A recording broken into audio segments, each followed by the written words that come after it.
அத்தியாயம் 47. பாபாவின் பூர்வ ஜென்ம ஞாபகங்கள். வீரபத்ரப்பா, சன்னபாசப்பா, பாம்பு, தவளை இவர்களின் கதை. 2 ஆடுகளைப் பற்றி பாபாவின் பழைய ஞாபகங்களை சென்ற அத்தியாயம் விவரித்தது.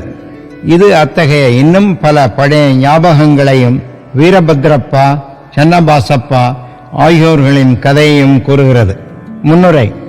சாயியின் முகம் புனிதமானது. சில கணங்களுக்கு நாம் நமது பார்வையை அவர்பால் செலுத்தினாலும் நமது முந்தைய பல பிறவிகளின் துக்கங்களை அழித்து நம்மீது பேரானந்தத்தை அவர் பொழிகிறார். கருணையுடன் அவர் நம்மீது நோக்குவாராயின் நமது முன்னைய கர்மவினை கட்டுக்களெல்லாம் அறுபட்டு நாம் மகிழ்ச்சிக்கு வழிகாட்டப்படுகிறோம். கங்கை நதியானவள் அவளிடம் குளிப்பதற்காக செல்லும் மக்கள் அனைவரின் பாபங்களையும் அழுக்கையும் நீக்குகிறாள். ஆனால் ஞானிகள் தன்னிடம் வரவேண்டுமென்றும் அவர்களது பாதார விந்தங்களால் தான் ஆசீர்வதிக்கப்பட்டு தன்னிடம் குவிக்கப்பட்ட அழுக்கு பாபங்கள் நீக்கப்பட வேண்டுமென்றும் கங்கை மிகுந்த ஆவலுடன் விரும்புகிறாள்.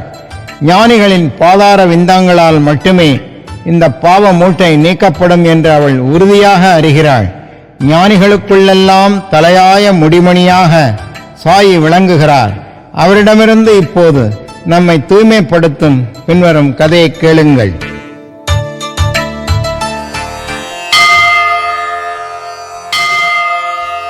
பாம்பும் தவளையும். ஒரு நாள் காலை எனது காலை உணவை உண்டபின் ஒரு சிறு நதிக்கரை வரும் வரை மெதுவாக உலவிக் கொண்டிருந்தேன். நான் களைப்பாய் இருந்தமையால் அங்கு இளைப்பாறினேன். எனது கை கால்களை கழுவி விட்டு கொண்டு குளித்துவிட்டு புத்துணர்ச்சி பெற்றேன். அங்கு மரங்கள் அடர்ந்து நிழல் மிகுந்த ஒரு வண்டிப்பாதையும் ஒற்றையடி பாதையும் இருந்தது. மெல்லிய இளம் காற்றும் இதமாக வீசிக்கொண்டிருந்தது. நான் புகைப்பிடிப்பதற்கு சிலியும் புகைக்குழாய் தயார் செய்து கொண்டிருந்த போது ஒரு தவளை ஓலமிடுவதை கேட்டேன். நான் சக்கிமுக்கி கல்லை தட்டி நெருப்பு பற்ற வைத்த போது ஒரு வழிப்போக்கன் எனது அருகில் வந்து அமர்ந்து என்னை பணிவுடன் வணங்கி உணவுக்கும் இளைப்பாறுதலுக்கும் தன் வீட்டிற்கு வருமாறு அழைத்தான். அவன் புகைக்குழாயை பற்ற வைத்து அதை என்னிடம் கொடுத்தான். மீண்டும் ஓலம் கேட்டது. அவன் அது என்ன என்று அறிந்து கொள்ள விரும்பினான். நான் அவனிடம் ஒரு தவளை கஷ்டத்தில் இருக்கிறதென்றும் தன்னுடையதேயான முந்தைய வினைகளின் கசப்பான பலனை அது அனுபவித்துக் கொண்டிருக்கிறது என்றும் கூறினேன். முந்தைய பிறவிகளில் நாம் விதைத்த பழத்தின் பலனை நாமே அறுவடை செய்ய வேண்டும். அதை பற்றி கதறுவதால் பலன் ஒன்றுமில்லை என்றேன். பின்னர் அவன் புகைப்பிடித்துவிட்டு அதை என்னிடம் கொடுத்துவிட்டு தானே நேரடியாக சென்று அதை பார்த்து வருவதாக கூறினான். ஒரு பெரிய பாம்பு தவளையை பிடித்து கொண்டிருப்பதாகவும் தவளை ஓலமிட்டு அழுவதாகவும் நான் அவனிடம் கூறினேன். முந்தைய பிறவிகளில் இந்த இருவருமே மிக கொடூரமானவர்களாக இருந்தனர் என்றும் அவைகளின் பலனை இந்த உடம்பில் அனுபவிக்கிறார்கள். ஒரு பெரும் கருநாகம் ஒரு பெரும் தவளையை தன் வாயில் கவ்விக்கொண்டிருந்ததை அவன் வெளியே சென்று கண்டான். அவன் என்னிடம் திரும்பி வந்து இன்னும் 10-12 நிமிடங்களில் தவளையை பாம்பு தின்றுவிடும் என்று கூறினான். நான், இல்லை, அப்படி இருக்க முடியாது. நானே அதன் தந்தை, பாதுகாவலன். மேலும் நான் இப்போது இங்கேயே இருக்கிறேன். அப்பாம்பு அதை தின்பதை எங்கனம் நான் அனுமதிப்பேன்? வெறும் தண்டத்துக்கா நான் இங்கு இருக்கிறேன்? நான் அதை எங்கனம் விடுவிக்கிறேன் என்பதை சற்றே பாருங்கள் என்று கூறினேன். மீண்டும் புகைப்பிடித்த பின்னர் நாங்கள் அவ்விடத்துக்கு நடந்து சென்றோம். அவன் பயந்து பாம்பு நம்மை தாக்கலாமாதலால் மேற்கொண்டு செல்ல வேண்டாம் என்று என்னிடம் கூறினான். அவனை பொருட்படுத்தாது நான் முன்னே சென்று அந்த ஜந்துக்களை நோக்கி இங்கனம் விழித்து கூறினேன். ஓ வீரபத்ரப்பா, உனது பகைவனான பாசப்பா தவளையாக பிறந்த போதிலும் தான் செய்ததற்காக வருத்தப்படவில்லையா? நீயும் பாம்பாக பிறந்தும் அவன் மீது இன்னும் கசப்பான பகைமையை அழியாமல் வைத்திருக்கிறாயா? சீ, கேவலம்! வெட்கப்படு! உன்னுடைய பகைமையை இப்போதே ஒழித்துவிட்டு அமைதியாக இரு என்றேன். இந்த வார்த்தைகளை கேட்டு பாம்பு தவளையை விட்டு உடனே அகன்று ஆற்றில் தாவி மறைந்து விட்டது. தவளையும் குதித்து புதர்களில் தன்னை மறைத்து கொண்டது. வழிப்போக்கன் மிகவும் ஆச்சரியப்பட்டான். அந்த மொழிகளை கூறியவுடன் பாம்பு எங்கனம் தவளையை போட்டுவிட்டு மறைந்து விட்டது என்பது தனக்கு விளங்கவில்லை என்றும் யார் வீரபத்ரப்பா, யார் பாசப்பா, அவர்களின் பகைக்கு காரணம் என்ன என்றும் கேட்டான். அவனுடன் நான் மரத்தடிக்கு வந்து சிறிது புகைப்பிடித்த பின்னர் அப்புதிர் முழுவதையும் பின்வருமாறு அவனுக்கு விளக்கினேன். எனது இடத்திலிருந்து 4-5 மைல் தொலைவில் மகாதேவரின் கோவிலால் புனிதமாக்கப்பட்ட ஒரு புராதன கஷேத்திரம் இருந்தது. தேவா சிவசம்போ சங்கர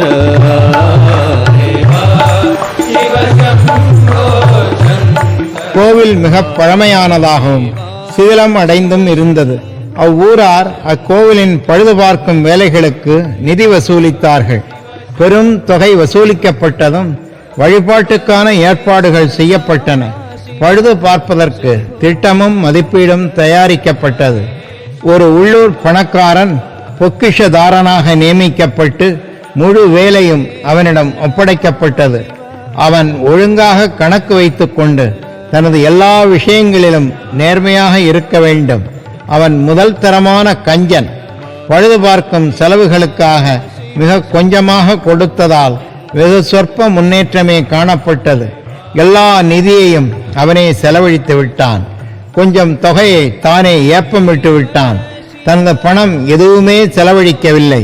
அவனுக்கு இனிமையாக பேசும் திறன் இருந்தது. வேலையின் தாமதத்தை பற்றியும் மிகச் சொற்ப முன்னேற்றத்துக்கும் சாமர்த்தியமான ஒப்புக்கொள்ளக்கூடிய சமாதானங்களை கூறினான். அவனாலான மிகச்சிறந்த முயற்சியை செய்து உதவினாலன்றி வேலை பூர்த்தியடையாது என்று மக்கள் மீண்டும் அவனிடம் சென்று கூறினார்கள். அவ்வேலையை செய்து முடிக்க அவர்கள் அவனை வேண்டிக் கொண்டு மீண்டும் நிதி சேகரித்து அதை அவனிடம் அனுப்பினார்கள். அவன் அதை பெற்றுக்கொண்டான். ஆனால் முன்போலவே எவ்வித முன்னேற்றமும் செய்யாமல் கம்மென இருந்தான். சில நாட்களுக்கு பிறகு கடவுள் மகாதேவ் அவனது மனைவியின் கனவில் தோன்றி, நீ எழுந்திரு, கோவிலின் கோபுரத்தை கட்டு, நீ செலவழித்ததைப் போல 100 பங்கு உனக்கு திருப்பித் தருவேன் என்று அவளிடம் கூறினார். இந்த காட்சியை அவள் தன்னுடைய கணவனுக்கு அறிவித்தாள். அது அவனுக்கு கொஞ்சம் செலவு வைக்கும் என்று அவன் பயந்து அது வெறும் கனவே என்றும் அதை நம்பி செயலில் இறங்க தேவையில்லை என்றும் அல்லாவிடில் தன்னிடமும் ஏன் கடவுள் தோன்றி சொல்லவில்லை என்றும் கூறி சிரித்து மழுப்பிவிட்டான். அவன் அவளிடமிருந்து நெடும் தொலைவிலாயிருந்தான். கணவன் மனைவியிடத்தே மனஸ்தாபம் உண்டாக்கும் நோக்கத்துடன் கூடிய கெட்ட கனவு மாதிரி தோன்றுகிறது என்றான். அவள் அமைதியாக இருக்க வேண்டியதாயிற்று. நன்கொடையாளர்களின் விருப்பத்துக்கு மாறாக சேகரிக்கப்படும் பெரும் தொகைகளை கடவுள் விரும்புவதில்லை. ஆனால் அன்பு, பக்தி, ஆர்வம் இவற்றுடன் கொடுக்கப்படும் எளிய தொகைகளையே அவர் உவப்புடன் ஏற்கிறார். சில நாட்களுக்கு பின்னர் கடவுள் மீண்டும் அவளது கனவில் தோன்றி, உனது கணவனை பற்றியோ அல்லது அவனிடமிருக்கும் நிதியை பற்றியோ கவலைப்படாதே. கோவிலுக்காக அவனை எதையும் செலவு செய்யும்படியும் வற்புறுத்தாதே. எனக்கு தேவையானது உணர்வும் பக்தியுமே. எனவே உனக்கு சொந்தமானது எதையும் நீ விரும்பினால் கொடுப்பாயாக என்று அவளிடம் கூறினார். இக்காட்சியை பற்றி அவள் தன் கணவனுடன் கலந்து ஆலோசித்தாள். தனது தந்தையால் கொடுக்கப்பட்ட ஆபரணங்களையெல்லாம் கொடுக்க தீர்மானித்தாள். கஞ்சன் கலக்கமடைந்து கடவுளையே இந்த விஷயத்தில் ஏமாற்ற தீர்மானித்தான். அவன் அந்த ஆபரணங்களை ரூபாய் 1000க்கும் குறைவான மதிப்பீடு செய்து தானே வாங்கிக் கொண்டு அதற்கு பதிலாக கடவுளுக்கு ஒரு நிலத்தை பாதுகாப்பு சொத்தாக அளித்தான். இதற்கு மனைவியும் சம்மதித்தாள். இந்த நிலமும் அவனுடையது அல்ல. டுபாகி என்ற ஏழை பெண்மணி ஒருத்தி அதை அவனிடம் 200 ரூபாய்க்கு அடமானம் வைத்து நெடுநாளாக அதை அவளால் மீட்க இயலவில்லை. எனவே கபடமான அந்த கஞ்சன் தனது மனைவி, டுபாகி மற்றும் கடவுள் அனைவரையும் ஏமாற்றினான். நிலமோ தரிசு, ஒன்றுக்கும் பயனற்றது. சிறந்த பருவ காலங்களில் கூட விளைச்சல் ஏதும் கொடுக்காது. இவ்விதமாக இந்த வாணிப நடவடிக்கை முடிவு பெற்றது. ஒரு ஏழை பூசாரியின் பொறுப்பில் இந்த நிலம் விடப்பட்டது. அவனும் இந்த தர்மத்தால் மகிழ்ச்சியடைந்தான். சில நாட்களுக்கு பிறகு வினோதமான நிகழ்ச்சிகள் நடைபெற்றன. பயங்கர புயலும் பேய் மழையும் வந்தது. கஞ்சன் வீட்டில் இடி விழுந்து கணவனும் மனைவியும் இறந்தனர். டுபாகியும் மரணமடைந்தாள். அடுத்த பிறப்பில் அந்த பணக்கார கஞ்சன் மதுராவில் ஒரு அந்தண குடும்பத்தில் பிறந்து வீரபத்ரப்பா என்று பெயரிடப்பட்டான். அவனுடைய பக்தியுள்ள மனைவி கோவிலின் பூசாரியின் மகளாக பிறந்து கௌரி என்று பெயரிடப்பட்டாள். டுபாகி கோயில் பணி செய்பவர் ஒருவரின் குடும்பத்தில் ஆணாக பிறந்து சன்னபாசப்பா என்று பெயரிடப்பட்டான். அந்த பூசாரி எனது நண்பன். அவன் அடிக்கடி என்னிடம் வந்து உரையாடி புகைப்பிடிப்பான். அவனது மகளான கௌரியும் என்னிடம் பக்தி பூண்டவள். அவள் வேகமாக வளர்ந்தாள். அவளது தகப்பனார் அவளுக்கு நல்ல வரன் ஒன்றை தேடினார். அவனிடம் நான் இதை பற்றி கவலையுற வேண்டாமென்றும் மாப்பிள்ளையே அவளை தேடிக்கொண்டு வருவான் என்றும் கூறினேன். அவர்கள் ஜாதியில் உள்ள வீரபத்ரப்பா என்ற ஏழை பையன் ஊரூராக தெரிந்து கொண்டும் பிச்சை எடுத்து கொண்டும் அப்பூசாரியின் வீட்டுக்கு வந்தான். என்னுடைய சம்மதத்தின் பேரில் பூசாரி கௌரியை அவனுக்கு மனம் செய்வித்தான். அவனுடைய திருமணத்துக்கு நான் சிபாரிசு செய்ததால் வீரபத்ரப்பாவும் முதலில் என்பால் பக்தி பூண்டவனாக இருந்தான். இந்த புது ஜென்மத்திலும் அவன் பணத்தாசை பிடித்தவனாக இருந்தான். அவன் தான் சம்சாரியாக இருப்பதால் பணம் சம்பாதிக்க என்னை உதவி செய்யச் சொன்னான். விசித்திரமான நிகழ்ச்சிகள் நடைபெற்றன. விலைவாசிகளில் ஒரு திடீர் ஏற்றம் கண்டது. கௌரியின் நல்லதிஷ்டத்தினால் நிலத்துக்கு பெரும் கிராக்கி ஏற்பட்டு அந்த தர்ம நிலம் 1,00,000 ரூபாய்க்கு விற்கப்பட்டது. அதாவது அவளது ஆபரணத்தின் மதிப்பை போல 100 மடங்கு.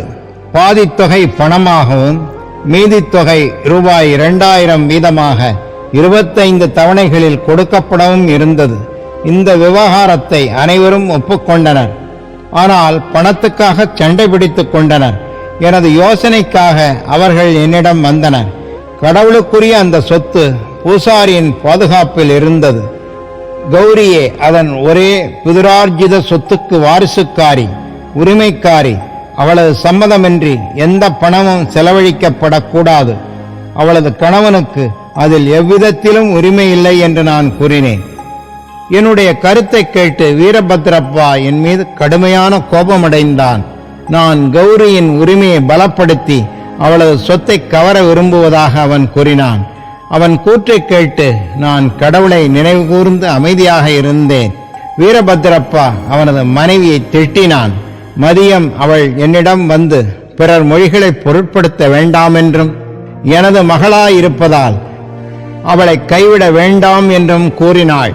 இவ்வாறாக அவள் எனது பாதுகாப்பை வேண்டியதனால் அவளை காப்பாற்றுவதற்காக நான் 7 கடலையும் கடப்பேன் என்று அவளுக்கு வாக்கு கொடுத்தேன்.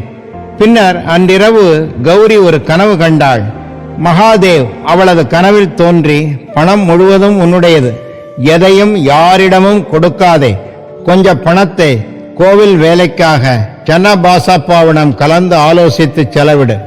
வேறு எதற்காவது அதை நீ செலவிட விரும்பினால் மசூதியில் உள்ள பாபாவிடம் கலந்து ஆலோசி என்று சொன்னார். கௌரி என்னிடம் அந்த கனவை கூறினாள். இந்த விஷயத்தில் அவளுக்கு நான் உரிய ஆலோசனை கூறினேன். அசல் தொகையை அவளே எடுத்துக்கொள்ளவும் வட்டியில் பாதியை சன்னபாசப்பாவுக்கு கொடுக்கவும் இந்த விஷயத்தில் வீரபத்ரப்பாவுக்கு ஒன்றுமில்லை என்றும் கூறினேன். இவ்வாறு நான் பேசிக்கொண்டிருக்கும் போது வீரபத்ரப்பாவும் சன்னபாசப்பாவும் சண்டை போட்டுக்கொண்டே வந்தார்கள். அவர்களை சாந்தப்படுத்த என்னாலான முழு முயற்சியை செய்து அவர்களுக்கு கௌரியின் கனவை கூறினேன். வீரபத்ரப்பா மூர்க்கனாகி கோபமடைந்து சன்னபாசப்பாவை கண்ட துண்டமாக வெட்டப்போவதாக பயமுறுத்தினான். பின்னவன் பீதியடைந்து என் கால்களை பிடித்துக்கொண்டு எனது அடைக்கலத்தை வேண்டினான். அவனது எதிரியின் கொடுங்கோபத்திலிருந்து அவனை காப்பதாக நான் என்னுடையதேயான வாக்குறுதியை கொடுத்தேன். சில காலத்துக்கு பின் வீரபத்ரப்பா இறந்து ஒரு பாம்பாக மறுபடியும் பிறந்தான். சன்னபாசப்பாவும் காலமாகி பின் தவளையாக பிறந்தான். சன்னபாசப்பாவின் ஓலத்தை கேட்டதும் எனது வாக்குறுதியை நினைவு கூர்ந்து நான் இங்கு வந்து அவனை பாதுகாத்து என் வார்த்தையை காப்பாற்றினேன். தமது அடியவர்களின் அபாய காலத்தில் கடவுள் ஓடிச் சென்று உதவுகிறார். அவர் என்னை இங்கு அனுப்பியதன் மூலம் சன்னபாசப்பாவை காத்தார். இவைகளெல்லாம் கடவுளின் லீலை அல்லது திருவிளையாடல். நீதி. ஒருவன் விதைப்பதை அவனே அறுவடை செய்து தீர வேண்டும் என்றும் மற்றவர்களிடம் பட்ட பழைய கடனையும் விவகாரங்களையும் கஷ்டத்துடன் அனுபவித்தே தீர்த்தாலன்றி வேறு விமோசனம் இல்லை என்றும் பணத்தின் மீது பேராசையானது அப்பேராசைக்காரனை கீழான நிலைக்கு எடுத்துச் சென்று கடைசியில் அவனுக்கும் பிறருக்கும் அழிவை கொணர்கிறது என்பதுமே இந்த கதையின் நீதியாகும். ஸ்ரீ சாயை பணிக. அனைவருக்கும் சாந்தி நிலவட்டும்.